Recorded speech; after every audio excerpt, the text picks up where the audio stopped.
My community is Escondido, California. Escondido is in the northern part of San Diego County. I have lived in San Diego area for the past 8 years and have really grown to love it.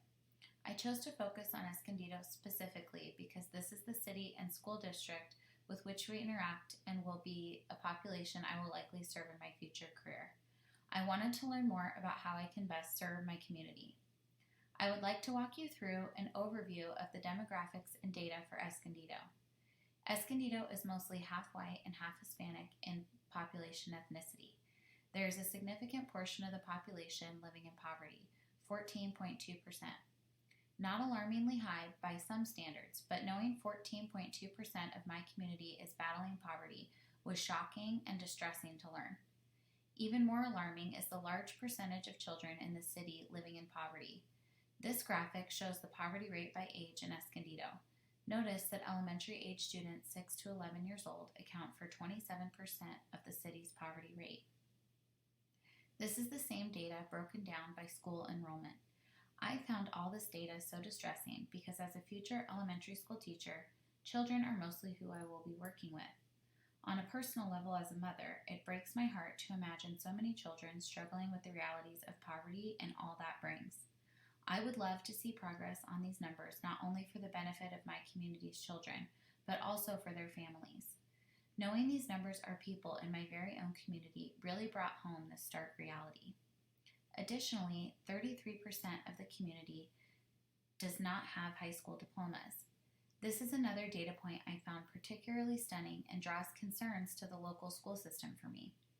Research is clear that a lack of education, especially a high school diploma, leads to lifelong financial struggles and most likely poverty. I began to see these two groups of statistics as interconnected. My next step was to do some research as to what resources are available for citizens in Escondido. I found a wealth of resources for childcare and programs for children 5 and under, but a seeming gap for school-age children.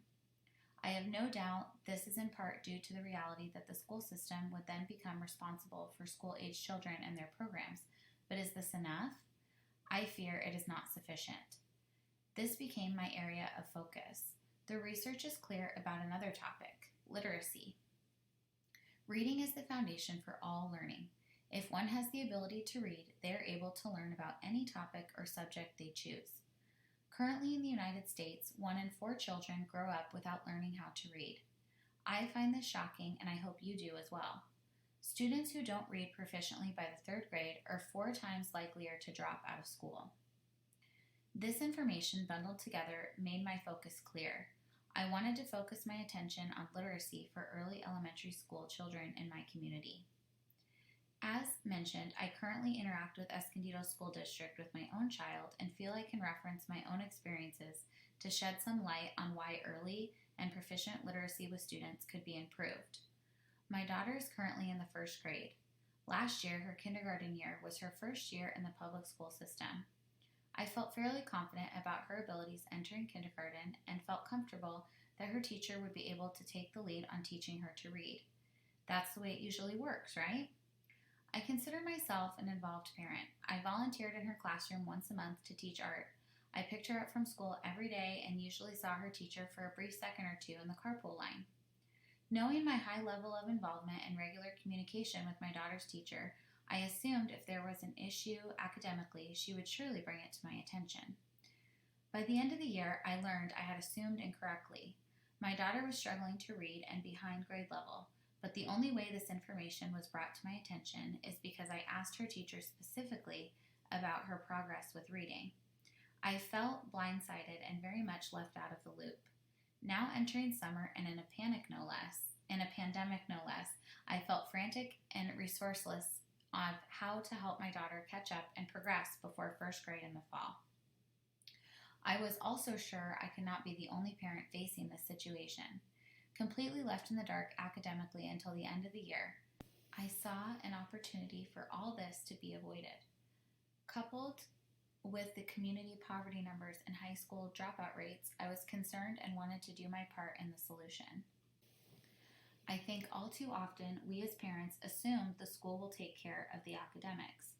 Our involvement is not needed or wanted, and we can stay in our lane of fundraisers and laminating. But what if parents had a more central role in their child's academics at home? What if the way students learned carried seamlessly through to home? What if teachers and parents were on the same page about their child's academics and both could support the child, especially when it comes to reading? Game changer. I see a solution to this disconnect. My innovation for this community need is a parent and teacher coaching partnership to empower parents to support their children academically at home as they are in school through teacher coaching, not for students, but for parents. I am not expecting parents to become teachers themselves. I simply think parents are currently expected to know how to help their children with schoolwork or learning how to read without any guidance from the teacher or the school. I want to change the conversation to become more cohesive and fluid. I see a partnership possible. A lot of communication is currently missing, and I see a way to make schoolwork and reading at home so much more enriching for everyone, especially students. In this problem and innovation solution, I see myself as the change maker. I want to serve as a catalyst for a new way for teacher-parent relationships to function.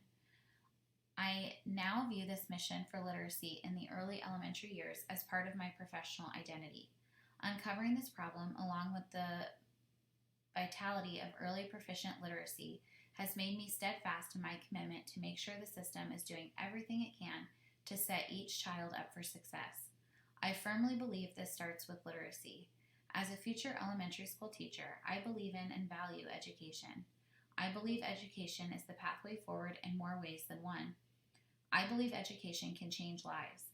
Learning and empathy are important to me, and I want these principles to show up daily in my life and choices.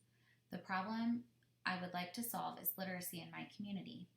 This issue ties in with my professional purpose statement because I am committed to the ideas of learning and education and the impacts they can have. This innovation is important. Nothing in our communities takes precedence to the success of our next generation and constructing a clear path forward for them. My innovation takes little financial investment, but big community investment in wanting to see changes and try a new path forward. I ask you, my viewers, to consider this type of program in your own community. How could it help any challenges you currently face at home with your child? Would your life be easier with more academic involvement with your child's teacher? I am certain the answer to this question is yes. I know that my innovation of a parent-teacher collaboration on reading early on in a child's academic years could make a world of difference. Teachers would feel more family support at home, endorsing how and what is being taught in the classroom. Parents would have the right tools to help their students academically at home, especially learning how to read.